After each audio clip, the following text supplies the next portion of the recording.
We are, as a people, inherently and historically opposed to secret society, opposed to secret oaths, opposed to secret proceedings, secret proceedings. No official of my administration, whether his rank is high or low, should interpret my words here tonight as an excuse to censor the news, to stifle dissent, to cover up our mistakes, or to withhold from the press and the public the facts they deserve to know.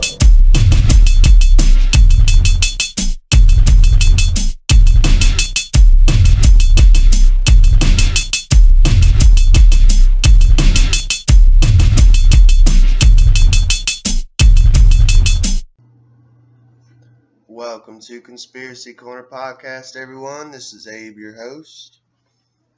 I usually like to start with just kind of like a little how I'm doing, what's been up. Took a little break here recently. Just kind of needed it. I was putting out episodes back to back, and not that I don't enjoy doing this, it's just I don't want to burn myself out on it. You know what I'm saying? I feel like even something you love doing, if you do it too much, you can kind of burn yourself out on it, and it kind of loses that specialness, I guess. But yeah, this is Merry Christmas to anyone listening. This should be out today. I don't see why not. I haven't had time. I had thought about planning like a Christmas episode, maybe something like the pagan roots of Christianity or Christmas, or like maybe an episode on Krampus, which is the counterpart to Saint Nick, maybe an episode on the historical Saint Nicholas. But I've just been so busy with work, and honestly, on days off, I've just been enjoying my days off, you know. But that's about it, really.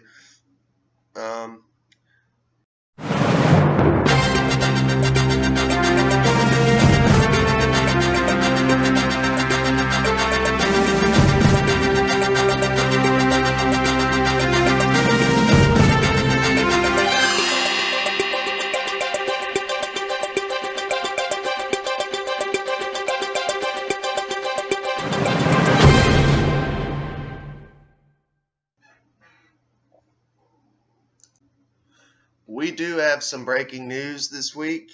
Normally I try to do a funny little voice to make it a little more, I guess, brighten up the darkness in the world.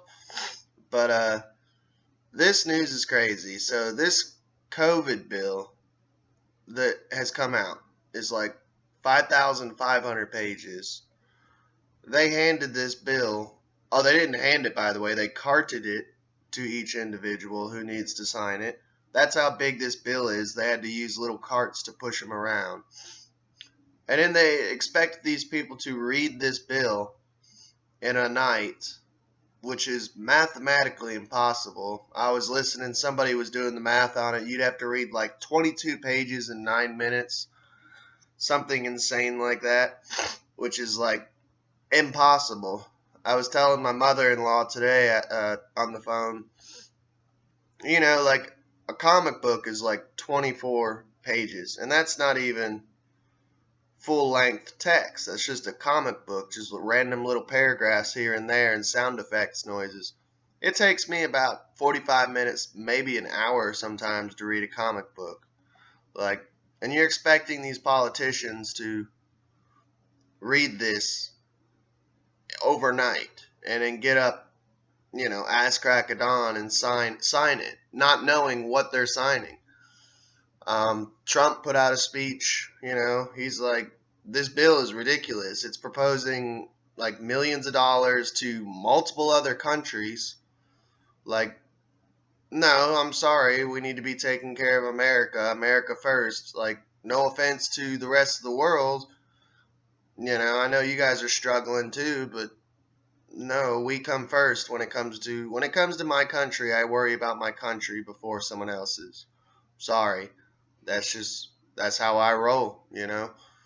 Um yeah, fucking Smithsonian Museum, which isn't even open.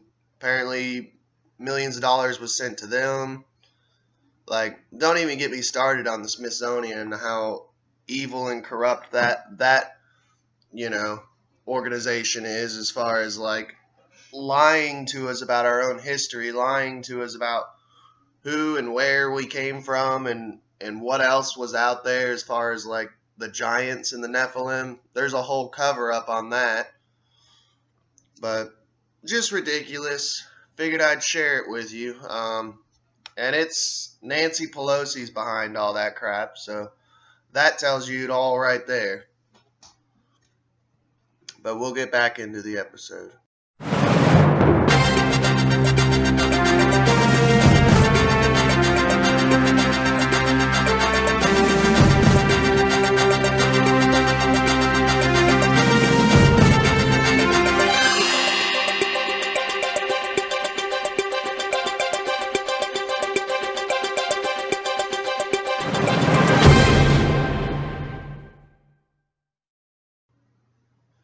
Alright, this is kind of like a part 2 episode. I will put a card at the end of the video so you can click on part 1 if you want, if you wish to, if this is something you're into. But I didn't want to pass this up. I could have left part 1 as part 1, but this gets so weird and bizarre.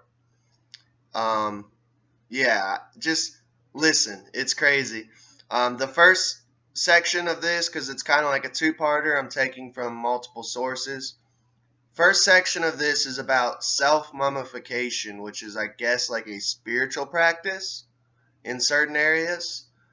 And people actually turn themselves into mummies while they're living. And it's insane. So we like to cover, like, paranormal, spirituality, conspiracy theories, and I thought this definitely fit into the strangeness of our world. This is how to become a mummy.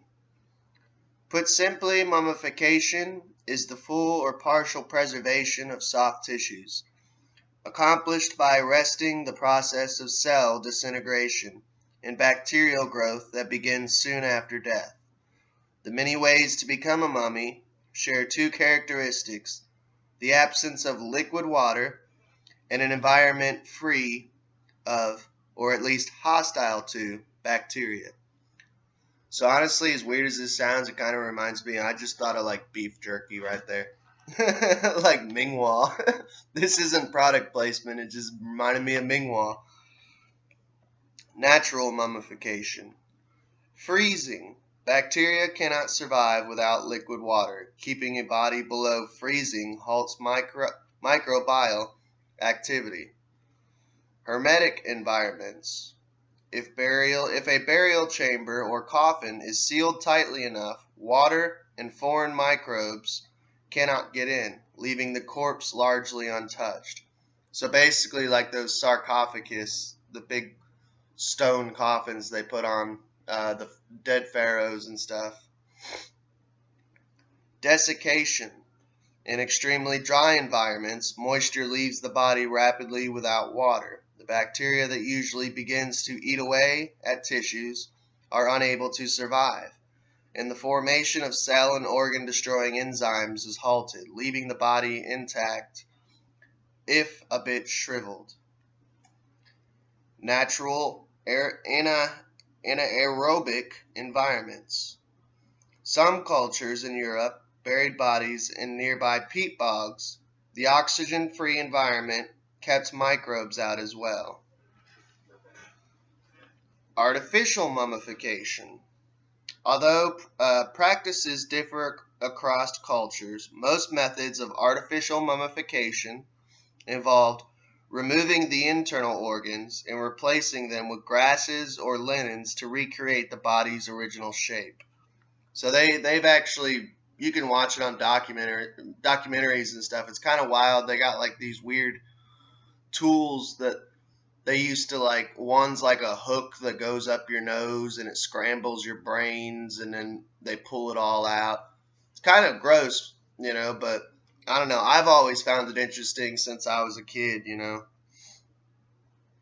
Um, the body was then closed up and usually treated with some sort of chemical agent. This could be a salt solution, as in the case of the Egyptians, or mercury or some other mixture. Finally, the preparers wrapped the body in cloth and placed it in a sealed coffin. So this is where this article gets crazy, and I had to share it with you on here. The ultimate do-it-yourself self-mummification. This rare type of mummification was practiced mostly by Buddhist monks who attempted to attain divinity by purposefully preserving their bodies. The process was long and painful and involved surviving solely on a diet of tree bark, pine needles, nuts, and berries for up to a decade. So eating tree bark and pine needles, that's up to a decade. So like 10 years you can live off that apparently. The ascetic diet of slow starvation eliminated body fat, which tends to decay faster than other types of tissue, and build up chemical compounds toxic to bacteria associated with decomposition. Just before death, the individual would bury himself alive with the help of other monks. Yeah, I had to share that, dude. Like, I don't know, Buddhism, I know, like, I've studied little bits here and there. I would like to do some of the practices, like, as far as, like, meditation, yoga, stuff like that. But people forget that it is a religion just like any other religion. And I know I'll probably piss people off by saying it, but Buddhism has its crazy side just as much as like Islam or Judaism or Christianity. Like, I guess when I always thought it was like the most pure, like peaceful, like positive religion, and then found out like several years ago they actually have like a hell, which they call Dayu, and I was like, oh man, that kind of ruined it for me. Um, Watching documentaries, like looking at like extreme Buddhism with like monks like sitting in temples and meditating for hours and hours and hours, and if they fall asleep, someone will come by, kind of like a nun, and hit them with a stick, and it's like, that's not the way to enlightenment, bro. Like, I don't know. Some of it can be extreme, like the celibacy, like meditating all day long. Like, I don't know. I feel like you're not living. That's kind of so extreme to me, to reach nirvana. It's like you might. No one knows what happens when we die, bro. You might be kind of wasting your entire life, and come to find out, you never reached nirvana, and this was the only life you got, and you just wasted it, through suffering. Like, I don't know. That and self-mummification, man, that's insane, to bury yourself alive and eat tree bark. And I had to share it with you all, though. It was just so crazy. But I do have another little part talking about mummies. This is taken from a book by Ian McMahon. It's called, the book is Secrets of the Pharaoh. It's just a fragment that I found interesting. Uncover the Timeless Mysteries of Ancient Egypt is the subtitle. But this was written, let's see here, 1998, so it's kind of older. But yeah, I got it marked in here. I wanted to share it with you for this mummy episode. I didn't have time to fit it in the last one, so we'll put it in this one. So this is taken out of page 58 of the book. Putting mummies to use. The custom of mummifying the dead continued in Egypt from the time of the earliest pharaohs, right through the Roman period, a time span of over 3,000 years. It finally ended only with the rise of Christianity in Egypt. Even then, the memory of the custom remained, along with cemeteries and caves filled with many thousands of wrapped and embalmed bodies.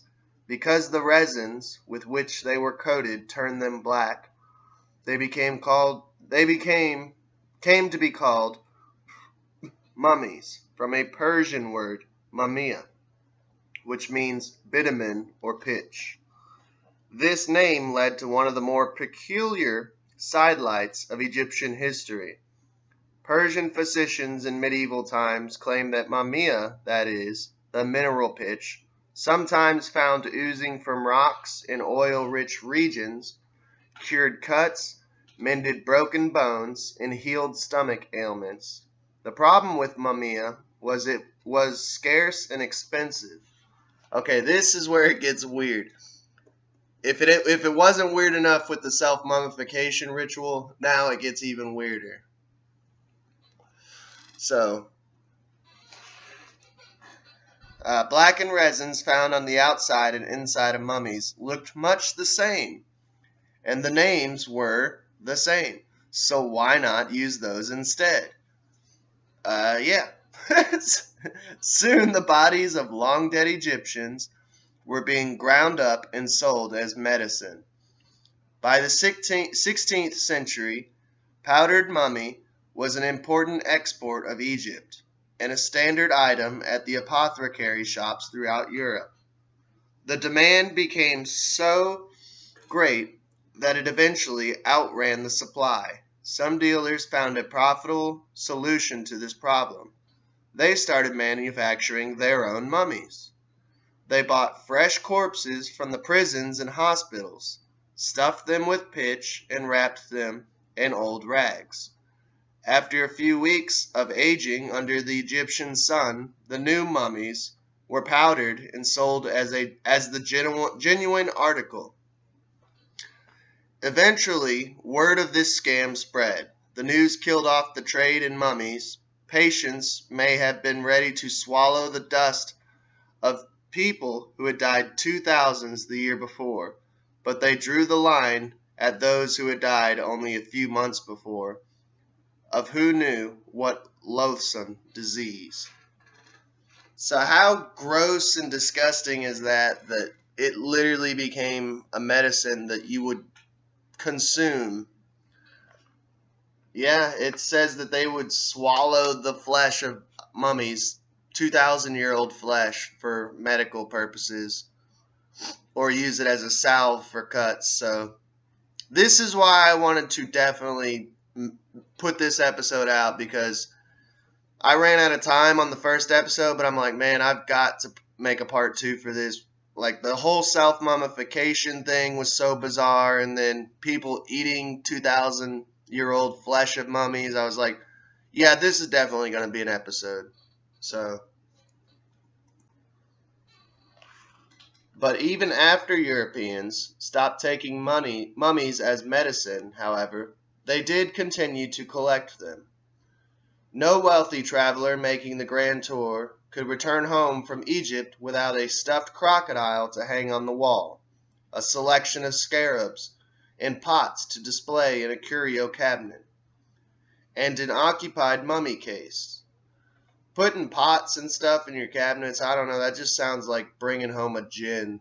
Like, there's all sorts of stories and stuff of Iraqi war veterans and soldiers coming back home with, like, Middle Eastern items, and next thing they know, their house is haunted as hell because it's like they brought like a djinn home with them. Yeah, we'll have to do an episode on the djinn. It's crazy. They're different than demons, and they're different than ghosts. They're like basically what became the genie, or known as the genie. I don't know. It's kind of neat stuff. Once home, some even invited friends over to watch the mummy being unwrapped. These mummies usually ended up in the basement of a local museum or disappeared altogether, along with whatever knowledge of ancient times they might have given us. In the Victorian era, Thomas Cook began offering organized tours of Egypt and the Holy Land. Well, let's talk about that, though. The unwrapping parties. They used to do unwrapping parties. That actually was like a common pastime, during that time. And I know, as bizarre as it sounds, like as destructive as it is to like ancient history, and God knows what mummies they unwrapped that like were famous people and they just ruined them. It would be, I ain't gonna lie, there's a part of me though that's like, it would be kind of cool to watch and go to. Like, I could imagine just sitting there, like, having like a gin martini, smoking a cigarette, dressed in a suit, watching this like mummy be unwrapped on someone's kitchen table. Like, I don't know. Sounds kind of exciting. Like, I'd be taking pictures.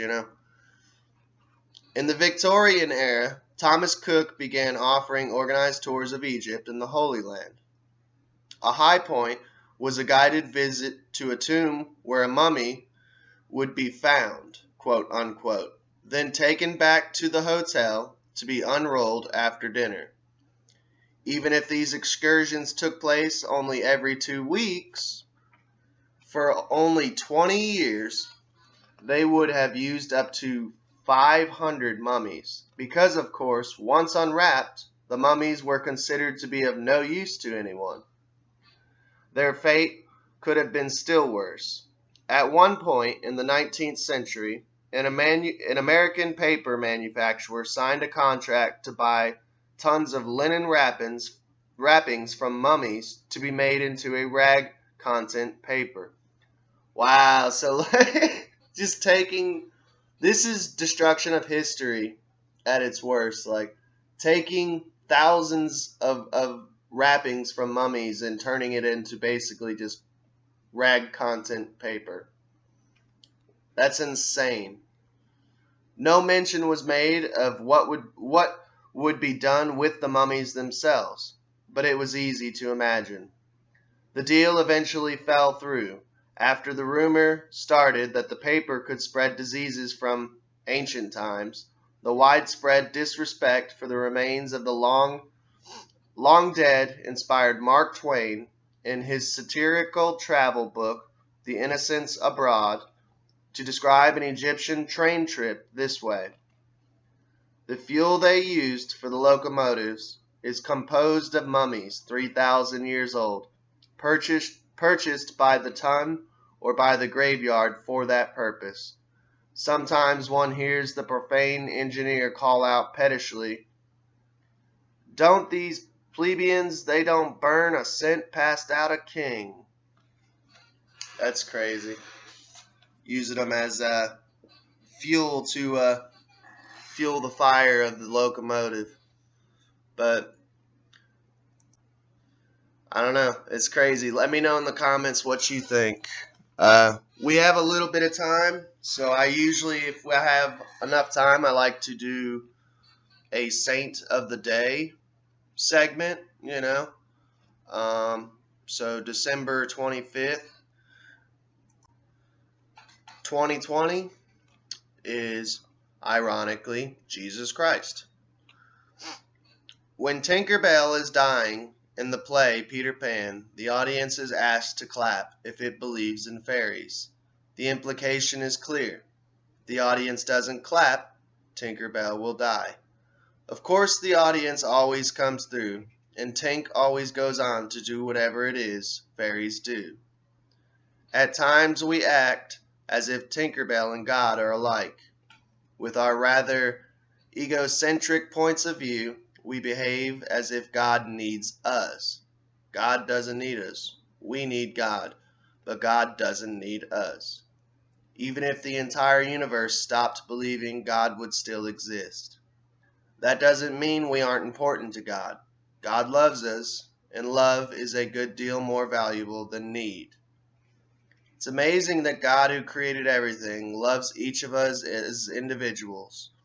God loves us so much, as Christians have believed for nearly 2,000 years. God sent Jesus to live among us, to teach us, and to put a human face on God's love. Even those who do not accept Jesus Christ as God made man agree, he is the most influential person ever to have lived. Most of the facts of his life are uneventful. The effects of his life are overwhelming. Jesus' message is simple to state, but often takes a lifetime to comprehend. Love the Lord your God with your whole heart, and your mind, and your whole soul, and love your neighbor as yourself. The saints in this book dedicated their lives to living out those principles. They ask each of us to do the same. Am I a life of love? When I choose love, I choose all. And that's taken from 365 Saints, your daily guide to the wisdom and other wonder of their lives, written by Woodine Koenig Bricker. I hope you all enjoyed. I hope you all had or have a Merry Christmas. Let me know what you got for presents in the comments. But you all have a good day. Love you all. Thanks for tuning in. We are, as a people, inherently and historically opposed to secret society, opposed to secret oaths, opposed to secret proceedings, secret proceedings. No official of my administration, whether his rank is high or low,